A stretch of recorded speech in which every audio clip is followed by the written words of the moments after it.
सारा जो कुछ सुख दुख होता है वो पर्याय में ही होता है।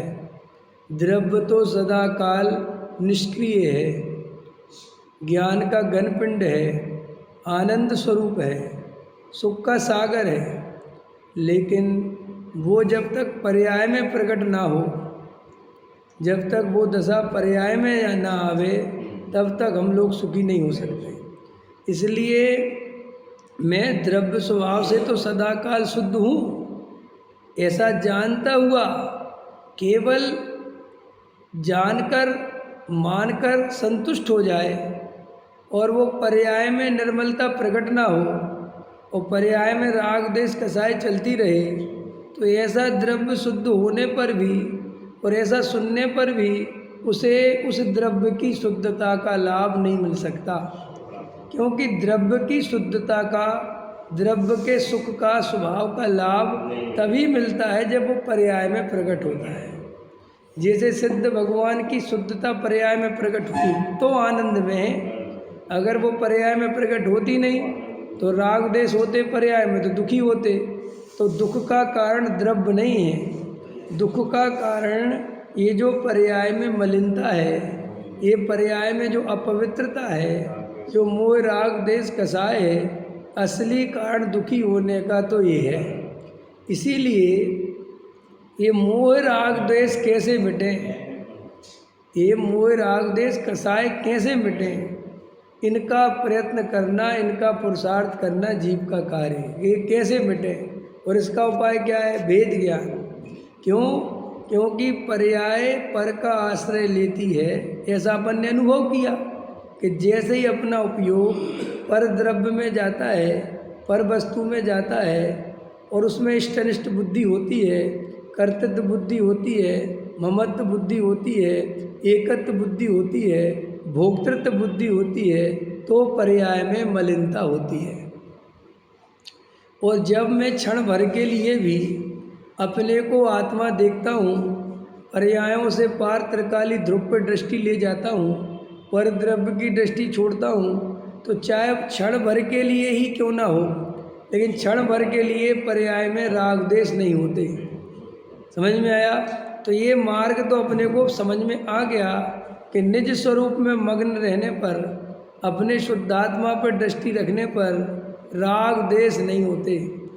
और जब राग देश नहीं होते तब मुझे सुख की अनुभूति होती है। और जैसे ही मेरी पर्याय पर द्रव्य में जाती है, संयोगों में मेरा उपयोग जाता है और वहाँ पर एकत्व ममत्व कर्तृत्व करता हूँ, तो बहुत दुखी होता हूँ। ये अपन को अनुभव से बात समझ में आ गई। तो अब क्या करना कि अब दिन भर यही काम करना है कि वो परिणति निज में रहे, पर में न जावे, इसकी सावधानी रखना ही पुरुषार्थ है।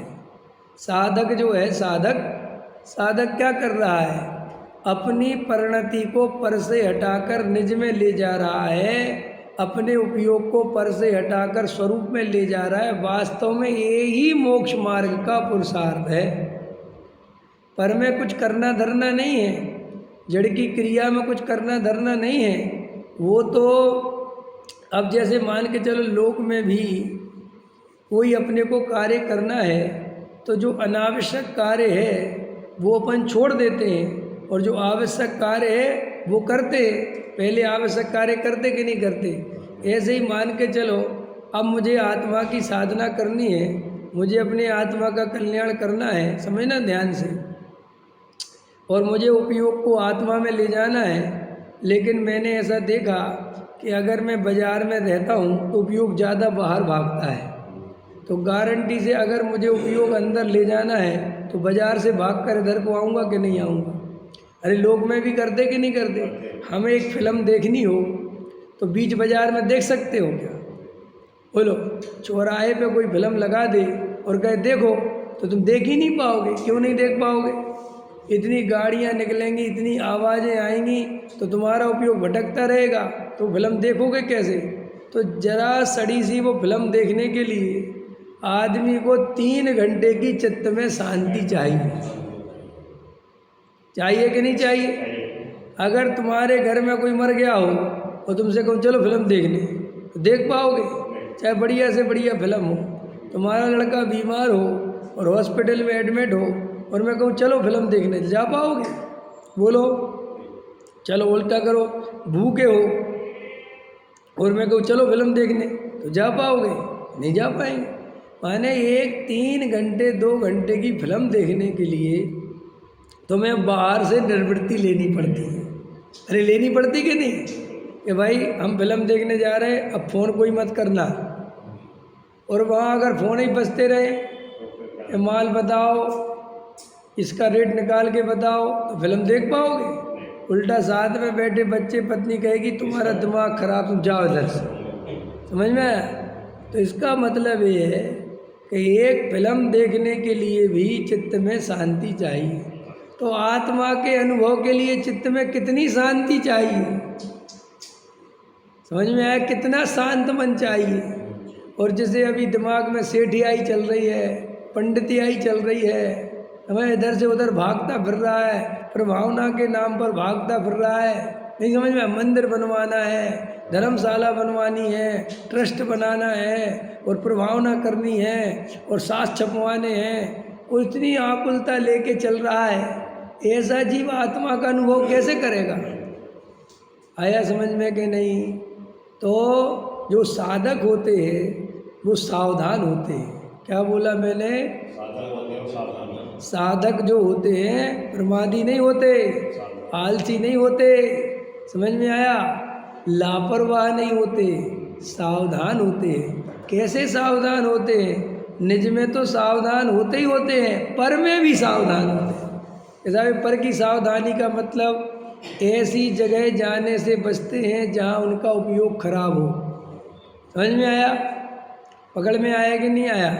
उन्हें लगा कि यहाँ जाएंगे तो ये रिश्तेदार हमारा दिमाग खराब करेंगे, तो वो कहते हैं हमें जाने ही नहीं, क्योंकि हमें आत्मा की साधना करनी है। तो बाहर की भी सावधानी और अंदर की भी सावधानी। और मिथ्या दृष्टि क्या करते हैं? या तो बाहर की सावधानी रख लेते हैं, या दूसरे तरह के मिथ्या दृष्टि पे हैं, कह रहे कि बाहर से क्या होता जाता है, जो कुछ होता है वो तो अंदर में होता है, और अंदर कुछ करते बरते हैं नहीं, और बाहर की सावधानी भी नहीं रखते, सो उनकी तो और दुर्गति होगी। आया समझ में कि नहीं?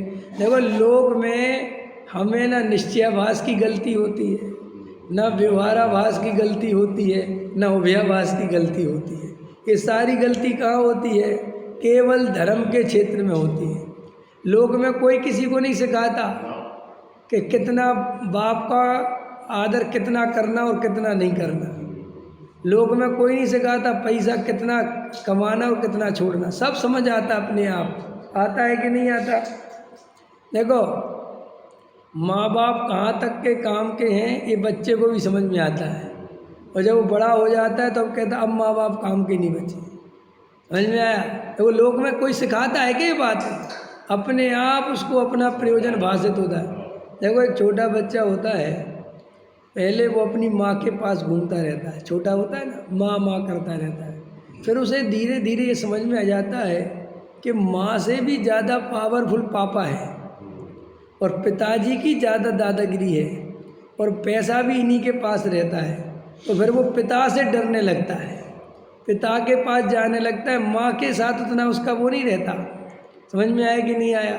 और एक दिन जब वो पैसे की पावर खुद के हाथ में आ जाती है, आया समझ, तो पिताजी को भी साइड में लगा देता, कहते चलो तुम्हारा काम खत्म। तो ये जगत कितना होशियार है। अच्छा, एक बात बताओ, ये कौन सी स्कूल में शिक्षा दी गई थी उसको? ऐसे ही अगर हमें रियल में आत्मा की साधना करनी है, हमें आत्मा से सच्चा प्रेम है, तो हमें अपने आप समझ में आएगा कि हमें आत्मा की साधना में क्या सहायक है और क्या बाधक है।